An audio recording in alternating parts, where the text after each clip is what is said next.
ஒரு காலத்தில் மலைகளுக்கும் பள்ளத்தாக்குகளுக்கும் நடுவே ஒரு தனிமையான சாலை இருந்தது. அந்த சாலை வழியாக ஒரு ஏழை வணிகன் அருகிலுள்ள கிராமத்துச் சந்தைக்குச் சென்று தன் வியாபாரத்தை முடித்து ஒரு மூட்டையை தன் தோளில் சுமந்தபடி வீட்டுக்கு திரும்பிக் கொண்டிருந்தான். அவன் அந்த சாலையின் நடுவில் வந்தபோது பாறைகளுக்கு பின்னாலிருந்து சில திருடர்கள் திடீரென்று வெளியே வந்தார்கள்.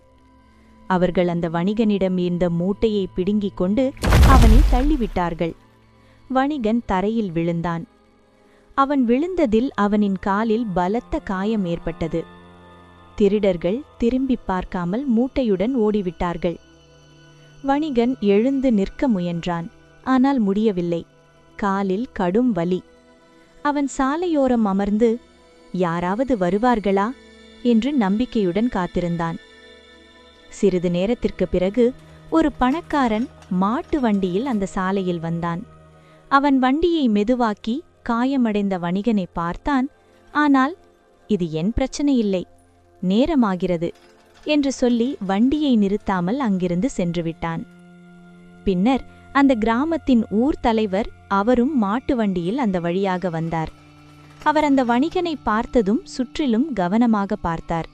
அவரது மனதில் பயம் எழுந்தது. திருடர்கள் இன்னும் இங்கேயே மறைந்திருந்தால், நான் வண்டியை நிறுத்தினால் என்னையும் தாக்கிவிட்டால், என்னிடம் இருந்ததை பறித்தால், அந்த எண்ணங்களால் அவர் உதவி செய்யாமல் மாட்டு வண்டியை வேகப்படுத்தி அங்கிருந்து சென்றுவிட்டார். நேரம் செல்ல செல்ல வணிகனின் வலி அதிகரித்தது. நம்பிக்கை குறையத் தொடங்கியது. அப்பொழுது ஒரு முதியவர் தன் மாட்டு வண்டியில் அந்த சாலையில் வந்தார். அவர் அந்த காயமடைந்த வணிகனை பார்த்ததும் உடனே வண்டியை நிறுத்தினார். அவர் வண்டியிலிருந்து இறங்கி வணிகனிடம் சென்றார்.